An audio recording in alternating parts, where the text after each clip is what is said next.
હું એક મારા દોસ્તારની વાત કહેવા માંગુ છું. મારો દોસ્તાર છે, એ લોકો 5 ભાઈઓ છે. 5 ભાઈઓ હતા. એ 5 ભાઈઓને આટલું ભળતું ને એકાબીજાને કે એકાબીજા વગર રહી ન શકતા, એકાબીજા વગર ખાતા નહીં. અને એના પછી થોડાક સમય પછી 5 ભાઈઓના લગ્ન થયા. અને લગ્ન થયા એવા 5 ભાઈઓને આમ જામતું હાવ બંધ થઈ ગયું. એકાબીજાને આમ જોઈ તો એકબીજાને મારવા મળે ને આમ એકાબીજાની બુરાઈ કરવા મળે, એકાબીજાને ભળતું જ બંધ થઈ ગયું. પછી બધા અલગ થઈ ગયા, અલગ થઈ ગયા. અત્યારે આમ એ લોકો આમ દુશ્મન જેવો, આમ જેને કેમ દુશ્મન એના જેવો થઈ ગયા કે આમ જરી કઈ ભળતું નહીં એમ. તો આ બધું શું કારણ છે એમ?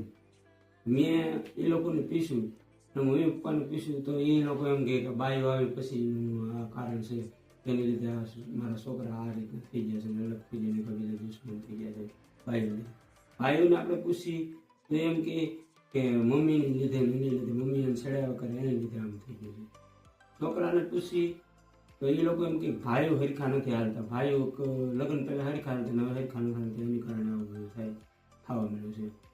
હું એમ કહેવા માંગુ છું કે લગ્ન પહેલા બધા એમ એકબીજા મળીને રહે છે, પછી એ લોકો એટલા દુશ્મન થઈ જાય, એનું કારણ શું છે? આવી ઘટના મારા દોસ્તારોને બની, એવી ઘણાને આવી ઘટના બની છે. મેં તો ઘણી જગ્યાએ જોઈ છે આવી ઘટના બનેલી છે. લગ્ન પહેલા બધા હપીને રહેતા હોય, લગ્ન પછી બધા અલગ થઈ જાય. એનું કારણ શું છે?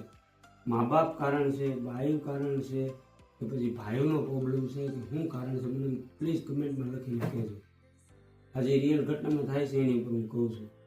અને એ એની કારણે થાય છે. એમ ન થવું જોઈએ. એના કરતાં હપીને બધાને રહેવું જોઈએ. બધા હારે રહે, એક સાથે રહે તો કેટલું સારું લાગે. પહેલાં બધા રહેતા જ હોય છે, લગ્ન પછી બધા અલગ અલગ થઈ જાય છે. એનું કારણ શું છે, એની વજહ શું છે, એ મને કમેન્ટમાં લખીને કહેજો. મને ખબર છે અત્યારે સમય એવો છે કે આ સમયમાં બધાને છોકરીઓના વિડીયો છે, કોમેડી વિડીયો છે, એવા ગમે છે.